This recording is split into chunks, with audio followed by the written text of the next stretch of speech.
जिनका ज्यादा दिमाग होता है वो मानते नहीं है। इनको तो भगवान ही बीच बीच में ठिकाने लगाते रहते, बोलो जय सिया राम। ऐसे ही एक बार छिंदवाड़ा के दो लोग थे, चंगूलाल और मंगूलाल। दोनों ने एक पुस्तक की रचना की, भगवान ने संसार बनाने में क्या गलतियां कर दी, इस पर किताब लिखी। तो दूसरा मित्र बोला बहुत गजब की किताब है, अच्छी रचना है। तो उन्होंने कहा किताब लिखेंगे भगवान ने गलतियां क्या क्या की। बेचारा अपनी ससुराल गया। ससुराल में कुम्हड़ा की जो बॉल होती है, जिसमें कुम्हड़ा लगे रहते हैं, कुम्हड़ा की बॉल को देखकर, पेड़े को देखकर बोला लिखो भगवान की गलती नंबर 1। बॉल पतली सी, कुम्हड़ा भारी बड़ो। शर्म नहीं आई भगवान को? अरे जितनी पतली बॉल थी उतने बड़े कुम्हड़ा लगाने चाहिए, ये कुम्हड़ा लगा देते आम में। गलती नंबर 1। दूसरा मित्र बोला वाह क्या बात, क्या किताब। घर आया पत्नी को लेकर, बाग में आम के गया, गर्मी का महीना, सोने लगा। आम के छोटे छोटे फल आए थे, उसने ऊपर देखा, पेन कागज निकलवाया, बोले लिखो भगवान की गलती नंबर 2। अब क्या गलती है देखो तो, आम का पेड़ इतना बड़ा, आम के फल इतने छोटे छोटे।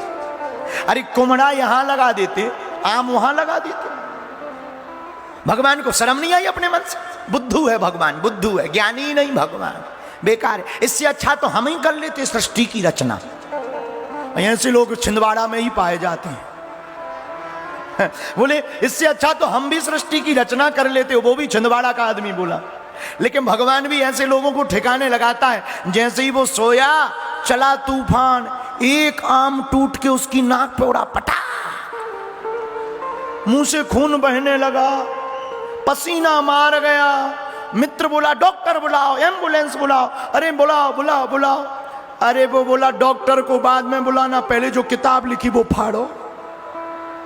मित्र बोला क्यों? अरे बोले भगवान की बड़ी कृपा है कि यहां कुम्हड़ा नहीं लगाया। अगर कुम्हड़ा लगाए होते और इसी तूफान में कुम्हड़ा अगर टूट के गिर के लगता तो हमारी भी 13वीं की सब्जी बन जाती।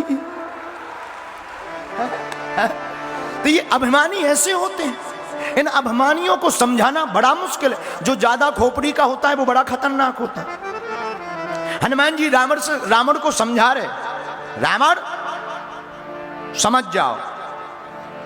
रावण बोले हम क्यों समझे, तुम समझो, हम तो समझे समझाए हैं। और रावण को सबने समझाया। अच्छा एक और है, अभिमानी व्यक्ति सिर नहीं झुकाता है, कटवा चाय लेता है। रावण ने अपने गुरुदेव, रावण के गुरुदेव हैं शंकर जी, शंकर जी की पूजा रावण ने की, लेकिन कभी सिर झुकाया नहीं, कटवा कर, काट करके चढ़ा दिया, काट दिया चढ़ा दिया। तो जो अभिमानी होते हैं वो झुकते नहीं। लेकिन एक बात बोले, छिंदवाड़ा के पागलों, झुकते वही हैं जिनमें जान होती है, अकड़ तो एक मुर्दे की पहचान होती है। जो फलदार पेड़ होता है वो झुकता है, जो बड़ा होता है वो विनम्र रहता है। इसलिए बड़ी बनने के लिए विनम्र रहना सीख जाना चाहिए। एक बात बताएं,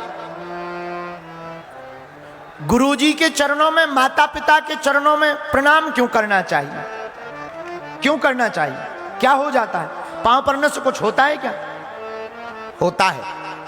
आपने सील देखी? सील्ड मुहर, जो मुहर होती है उसमें सभी अक्षर उल्टे होते हैं। मुहर में सभी अक्षर उल्टे होते हैं, लेकिन जब कागज पर लगाते हैं तो वो सीधे उकर के आते हैं। वैसे ही हमारा भाग्य जब उल्टा हो तो माता पिता, गुरुदेव और भगवान के चरणों में प्रणाम कर लेना, आपके भाग्य की रेखाएं सीधी हो जाएगी।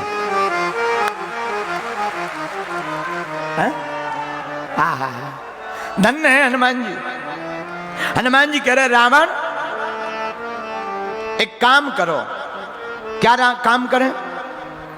रावण आप जो है प्रभु से बैर मत करो। विनती करो जोरी कर रावण, सुनहु मान तजी मोर सिखावन। हमारा कहना मानो। क्या कहना माने? प्रभु से बैर मत करो। देखो, रावण ने मान अपना बगल में नहीं रखा इसलिए विनाश हुआ, और हनुमान के नाम में मान लगा, लेकिन हनुमान जी ने फिर भी अपने मान को साइड में कर दिया, इसलिए इनकी चारों युगों में पूजा हुई है। किसी भी कंपनी को, किसी भी समाज को, समाज के लोगों को अपने समाज को बनाए रखना है तो अपने अपने मान को हटा देना चाहिए, तभी वह संगठन, तभी वह कंपनी, तभी वह कंपनी के लोग जीवंत रहेंगे। अगर कोई अपने मान को अलग नहीं करेगा तो कभी एकता नहीं बन पाएगी। धन्य है हनुमान जी। लेकिन रावण तो गुरुदेव शंकर जी से भी नहीं डरता था। रावण शंकर जी के पास प्रणाम करने भी जाता था तो पता है क्या करता था? वो सीधा कैलाश पर्वत ही उठा लेता था। अच्छा, कैलाश पर्वत सिर पे रखो तो ऊपर बैठने वालों का क्या हाल होगा? हिले डोले। एक बार रावण प्रणाम करने गया, कैलाश पर्वत को ही ऊपर नीचे करने लगा, कसरत जैसी। किसी ने पूछा कि कौन हो? रावण ने कहा, हम रावण हैं। ऊपर पार्वती जी लगी हलने, शंकर जी। पार्वती जी ने पूछा, महाराज भूकंप आ गया? शंकर जी बोले, भूकंप नहीं आया, हमारा चेला रावण आया है। तो बोले, ये कर क्या रहा? बोले, प्रणाम। वो ऐसे कोई प्रणाम करता है? शंकर जी बोले, रावण जैसा चेला आएगा तो ऐसे ही प्रणाम करेगा। अभिमानी व्यक्ति बहुत विचित्र होते हैं, ये झुकते नहीं हैं, इसलिए झुकते वही है। देख, एक बात और, रावण विद्वान है पर विद्यावान नहीं है। विद्यावान तो हनुमान जी हैं, क्योंकि विद्या ददाति विनयम, जिसके अंदर विद्या होती है वो विनय होता है, विनम्र होता है। और रावण विनम्र नहीं है, हनुमान जी विनम्र हैं, इसलिए हनुमान जी की चारों दिशाओं में पूजा है और जय जयकार है। इसलिए हनुमान जी की पूजा है और हनुमान जी की चारों युगों में जय जयकार है। और तुमसे भी हम कहते हैं, तुम भी ऐसे हनुमान जी के चरण पकड़ लो, तुम्हारी भी बल्ले बल्ले हो जाएगी।